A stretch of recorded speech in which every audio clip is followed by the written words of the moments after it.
Get this man some help. Stop it. Get some help. A Blazers podcast.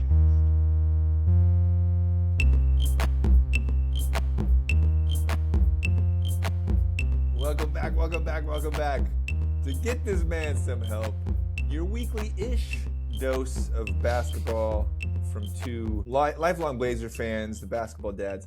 Sean, I want to start this off. I'm going to give you 3 points of light, okay? Three stars, as it were, in the constellation of Blazerland. Deeply and then I want you to navigate it however you see fit, okay? Okay. Point number 1.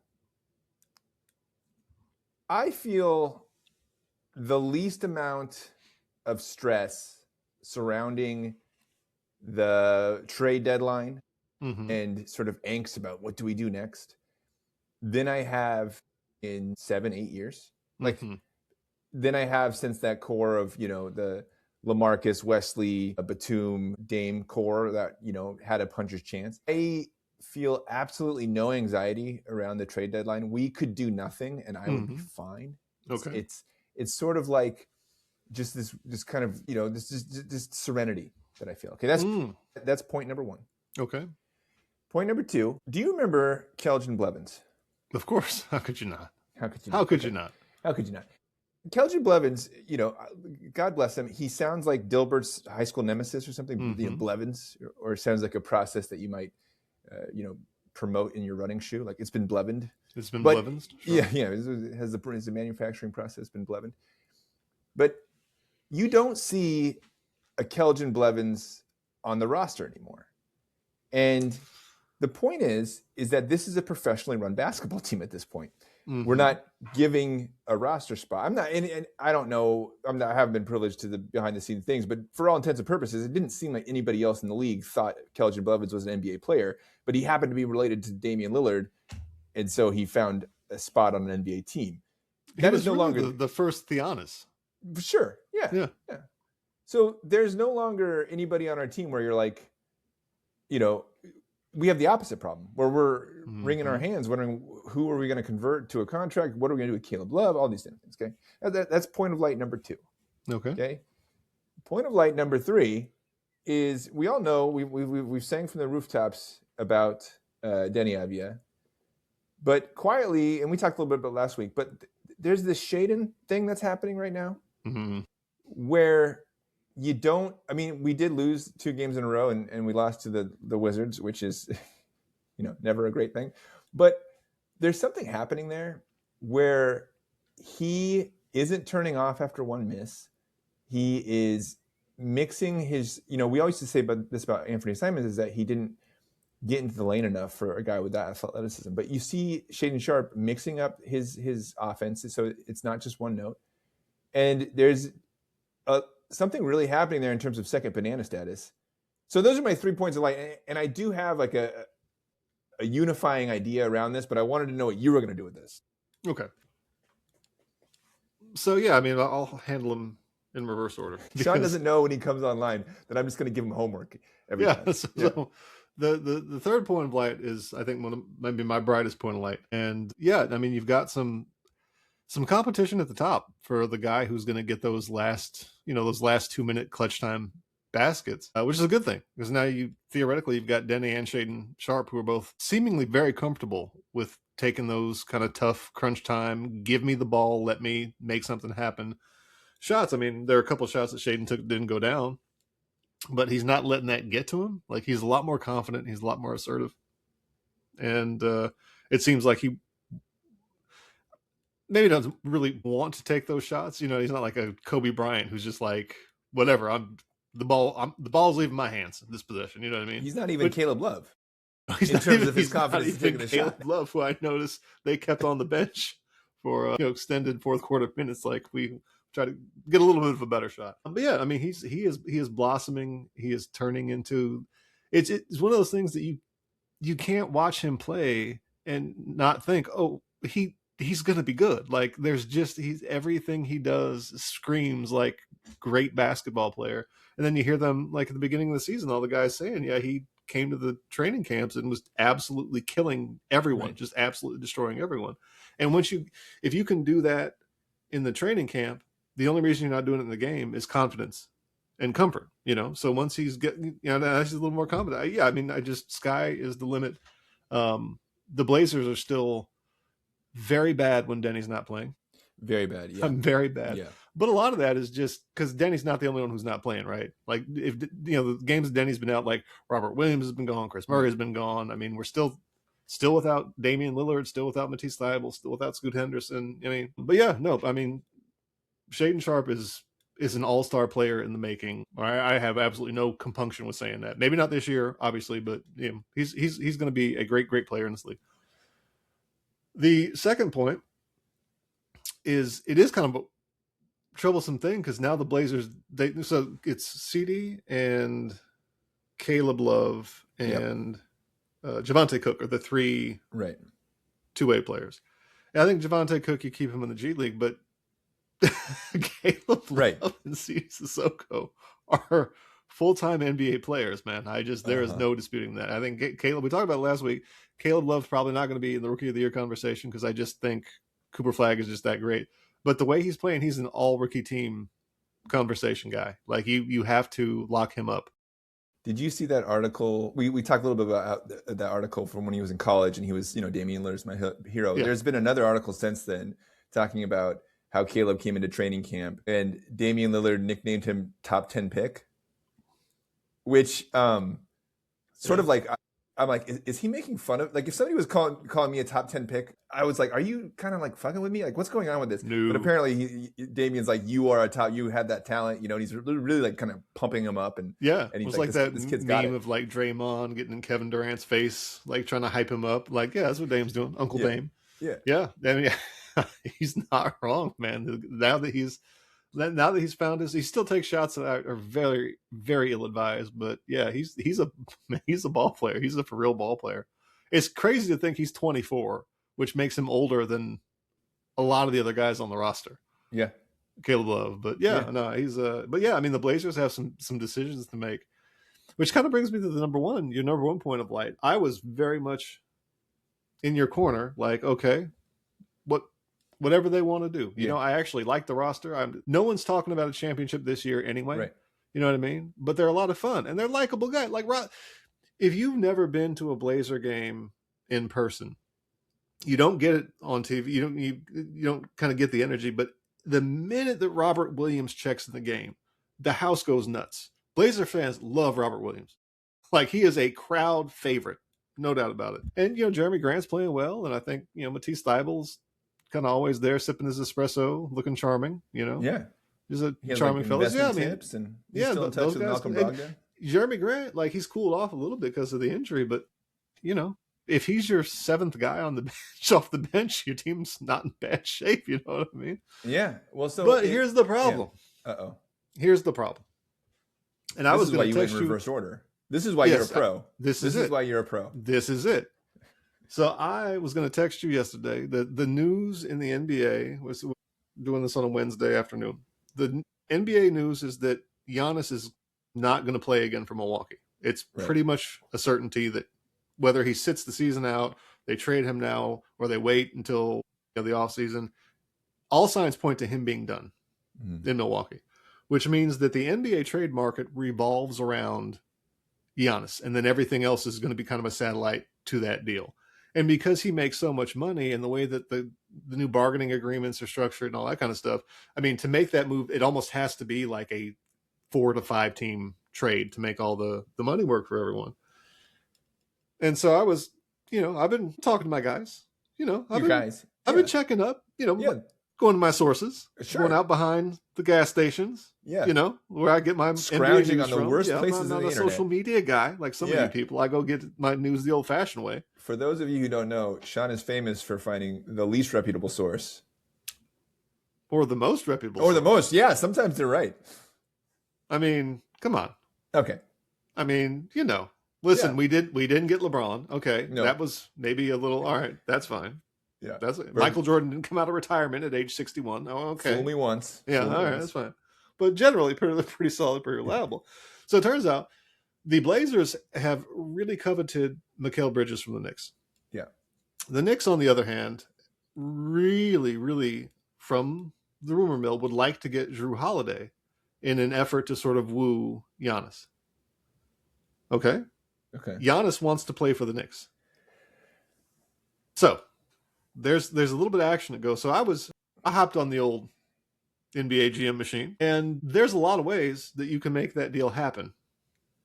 You know, you can get Jrue goes to the Knicks, Giannis goes to the Knicks. Knicks are just smothered in great players. Mm-hmm. There's not a lot of scenarios that can happen where Karl Anthony Towns does not end up a Trailblazer.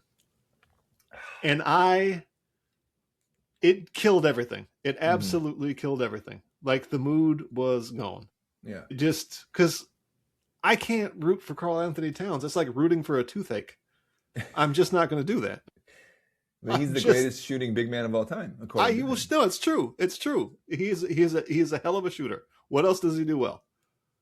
He has a nice kinetic energy.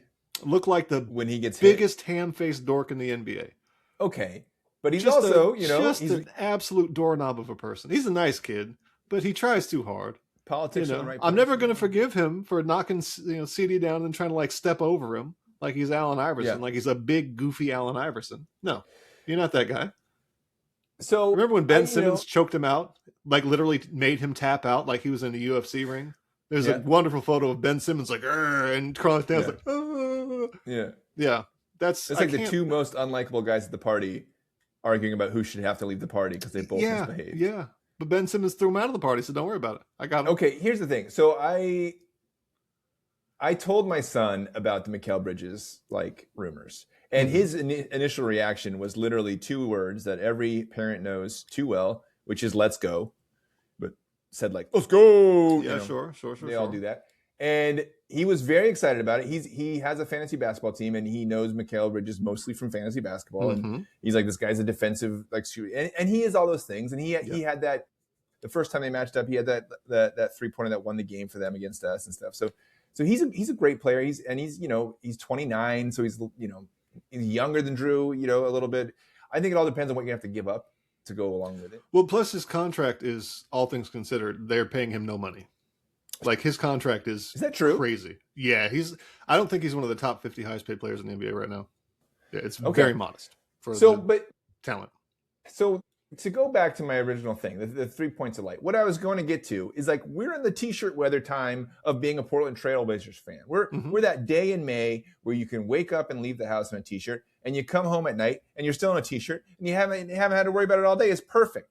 I don't care if we win the next 2 games or lose the next 2 games. It's all gravy. Our players are learning together. We're coalescing as a group. We're seeing strides from Denny, strides from Shaedon, strides from everybody down the bench. It's just the perfect situation. It's the perfect place to be a fan. I'm loving this.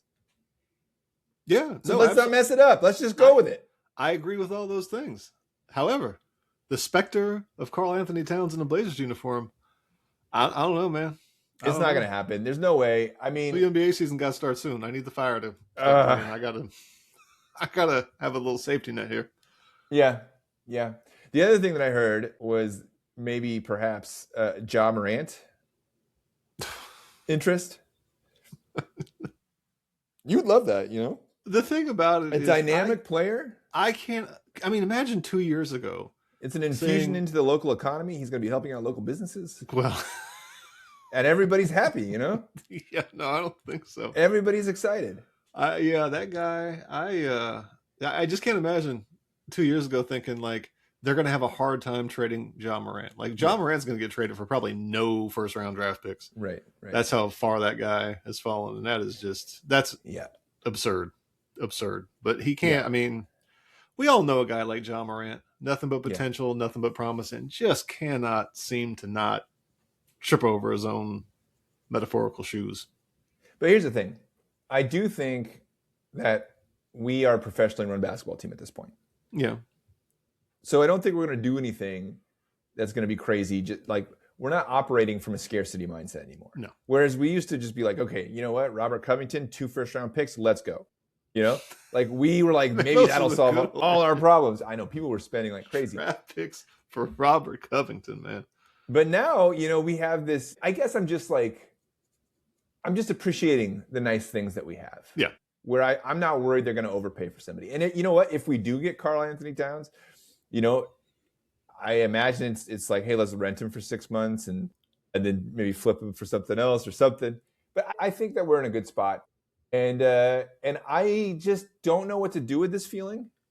Is basically what I come to, because I'm just like, this is just a fun team up and down the roster. Like City, like any one of these players, like every year there's a player, on a team that is the fan favorite. Like, our Warriors friends, they love that guy Guy Santos, right? Everybody's like, oh, he's this guy, you know what I mean? Or like Ty Jerome, the Ty Jerome era in Cleveland, right? Like there's always the guy on a team, or like Jose Alvarado in New Orleans. It's like, maybe he's not the best guy on the team, but he brings the he kind of embodies the spirit of the season, and the vibes are just.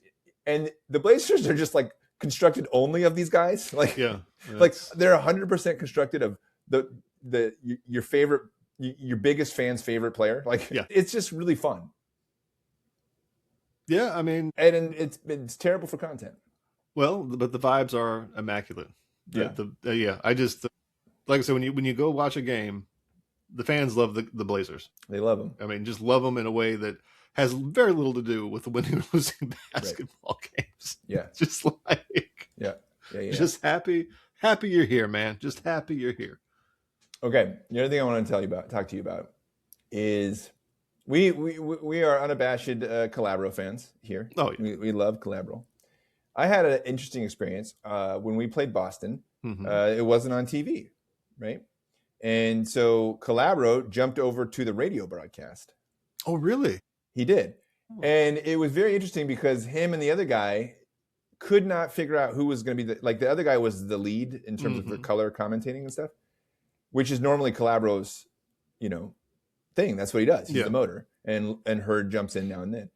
And it was very interesting to see Calabro have to take a little step back and be like, kind of trying to come in with like little insights and stuff. And it was kind of cute. It was like your kid, putting on your shoes and like clomping around the house. You're like, that's adorable. Right. Well, I think that it was Travis DeMar, I think, is the radio guy. Yeah. And if memory serves, he was the NBA radio play-by-play guy of the year last year. Yeah. So he's like a bona fide, and I don't really listen to the radio that much. I really haven't gotten, but apparently he's like really good. He's really, really good. So he seemed good, but it was like having two, lead painters in the room. Who's going to decide? Yeah, I think that Kevin Calabro is probably one of the greatest, TV guys. It seems like he would be a lot to deal with as like the number two, or like if you were driving on the road trip and he was in the back seat. It might, he might only go so many miles. So then the next night they played the Wizards, and Calabro was back in his normal seat, except for some reason Hurd wasn't there. Do you know why? I don't, but I think I know where you're going with this. They subbed in Evan Turner, Blazers legend Evan Turner. It was not the same.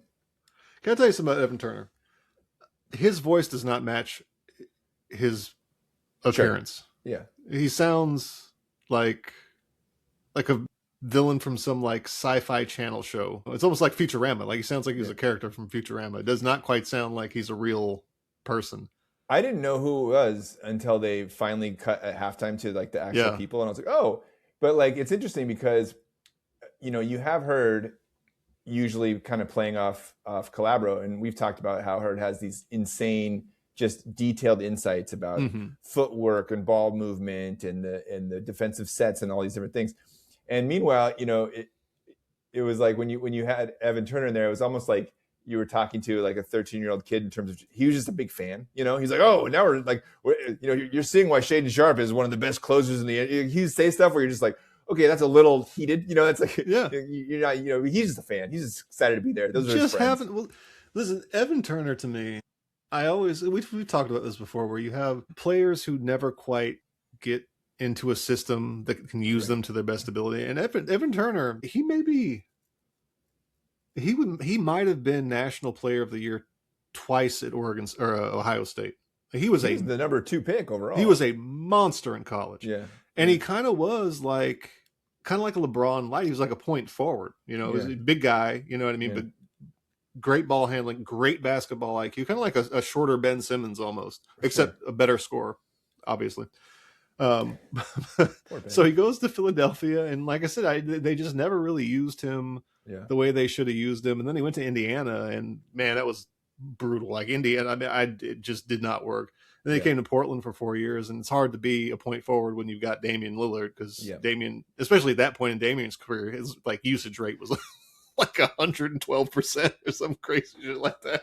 So they would give him the ball when we parked the car, and then he would hold on to it the whole time. Exactly right. So, but I've always heard that he was just a really just super knowledgeable, very smart, very high IQ basketball player, and he retired early so he could coach. I think in Boston, he was playing, and then he was just like, "Let me just be a coach full time."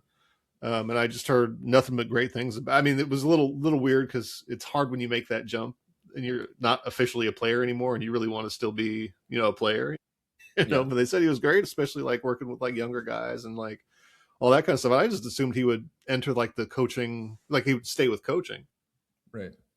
But yeah, it's, I was happy to hear from him. And he is very much a Blazer guy. I was not, he's like, I'm going to retire a Blazer. You know what I mean? Like if my, if I ever went to the Hall of Fame, which he won't, but if I did, he would retire as a Blazer. He loves the Blazers. I think him and like Channing Frye and like, there's like certain people who come to Portland and they're like, oh, this is my place. Like Justin Winslow. We used to talk about Justin Winslow. He'd go on these nature hikes and stuff. And what a lovely man. But the last thing I have for you, and then I'll, if you have anything. Did you see the end of the game where, who is the Wizards coach? He came over after the game and he like put his arm around Tiago. Yeah. But he just kept his arm there, though, and Tiago was like trying to get, almost like this is like too much. Yeah. And it just reminded me so much of like being at a family reunion and like your uncle's like, come over here. Yeah, come here, boy. You're like, oh my God. Yeah, it was a little uncomfortable actually. And I actually couldn't tell you the name of the Wizards coach. A very slick looking man. Kenny Atkins, maybe? I don't know. No, he's the Cleveland coach. Yeah, it's interesting. I'll have to check. But yeah, there was that moment where like Tiago, he was clearly trying to like go greet some of the other coaches. I was just not letting him go. That's me, by the way. Oh, it's Brian at any Keefe. Family reunion. It's Brian Keefe. Okay, sure. All right. I have no idea I've never heard that name before in my life. He may have been a former San Antonio guy. Wait, so hold on. I missed. You said that's you at every family reunion? Yeah, 100%. Like with any of my younger nieces or nephews or cousins. Yeah, I'll just grab you. Come on. How you doing? That surprises me, actually. Well, is there anything else you got? Yeah, I mean, I want the thing with Evan Turner. Going back to Evan Turner for just a minute, I want him to call more games because at some point we have to get into the story about the time that 18-wheeler drove into a swimming pool. I don't know. Do you not know this? Should we talk about it now? Because it's what one of the happened? Great stories. So Evan Turner, when he was here, he bought a house in the hills. Gonna write, the sort of closest hill overlooking downtown, kind of like sitting near Portland State down there. And it's one of the nicest houses in Portland. And the only reason I know that is because at a point in my life, I was friends with a couple of real estate agents. Yeah. And when this house was, I guess, just built, this house was so nice. There's a 2-story garage, but they had like plans and permits ready for a car elevator. So you would drive the cars into the thing and it would like drop the cars like the Bat Cave almost. But the guys, I guess the people that built the house ran out of money before they could put that little feature in. It's just one of the most insane houses in the Portland metro area. And it was so crazy. Like I said, my friends at the time were like, hey, just obviously you're not in the market for this, but just come look at this crazy shit. So he buys this house.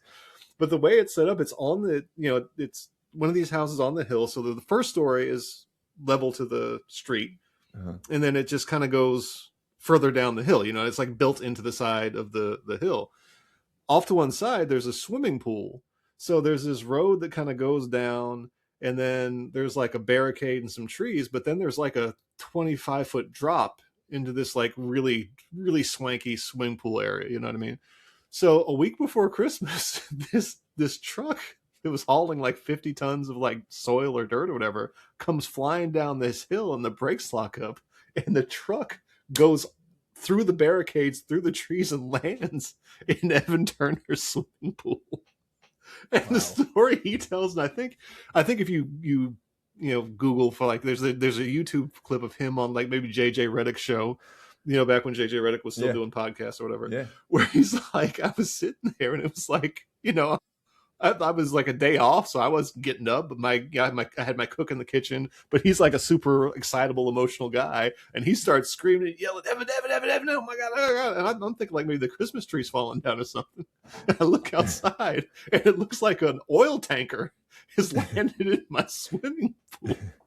And so he tells the story of him like freaking out and then realizing like one of his like worrying about because he thinks it's an oil tanker at this point, so worried about the thing exploding, you know what I mean? And so he starts running to try to flee, and I guess he gets like halfway up the stairs to get up the street and he realizes, oh shit, I've got friends who stayed over. So he like runs back downstairs and gives like a quick knock, hey man, you better get up and go, and then like bolts again. But his chef, I guess, was like, well, there's a guy in that truck, so he runs out to the truck and is trying to like, he's worried about the guy. Yeah, he can save this guy's life. And so I guess the guy is all fucked up in the truck. He's alive, but he's screaming like, get me out of here, get me out of here. And Evan Turner's like, why are you yelling at me? You just ruined my swimming pool. You shouldn't be yelling at me. Evan Turner's yelling as he's running down the street. Who are you talking to? Yelling at me. Yeah, don't talk crazy to me. He's running a fast break down the hill. Like, you get me out of fucked here. up my house. I hope he still owns that house. This is an incredible, because you have to tell it in Evan Turner's like weird sci-fi voice. Wonderful stuff. But yeah, you can Google it. It's I know for a fact there's a YouTube video. I'm pretty sure it's JJ Redick's Old Man in the Three podcast. Good. This story is just crazy. Why are you yelling at, like, dude? He's submerged, like the truck is sinking into a swimming pool. Like, you know what I mean? The guy's like, get me out of here, get me out of here. Hey, calm down, asshole. This guy might drown, and Evan Turner's like, relax. Yeah, just who are you talking to like that, man? My house is ruined. Exactly. I was going to have a barbecue later. Oh, man. Well, this was a hard-hitting podcast. Yeah, we got right down to the nitty-gritty there. We got into everything, and, next time we'll have more to talk about. They'll have more than, I think they had 4 days in a row off, and not a lot of games, so. Yeah, well, next time we'll be able to see, we'll either be excited for a Blazer in the All-Star game or furious for a snub. So, I think the trade deadline is like on the 7th. 6th, I think. The 6th, but Mikal Bridges becomes available for trade on the 1st. Ooh, okay. Yeah, that's good to know. The funny thing is that for a while, it seemed like the trade wins had been like Denny's an All-Star for sure. Yeah. And now you start to see some pushback on that. So I don't know if he's more borderline than we think he is, but yeah, I don't think so. I think he's in. You think he's in? If not, we riot. Great. Yeah. That's what we're going to riot. With all that's going on in the world, that's what's going to make us riot. We'll have to have priorities, man. All right. Thank you to Puma Distortion. Keep your as truck always. out of the swimming pool. You just get his truck out. Get this man some help. Stop it. Get some help. A Blazers podcast.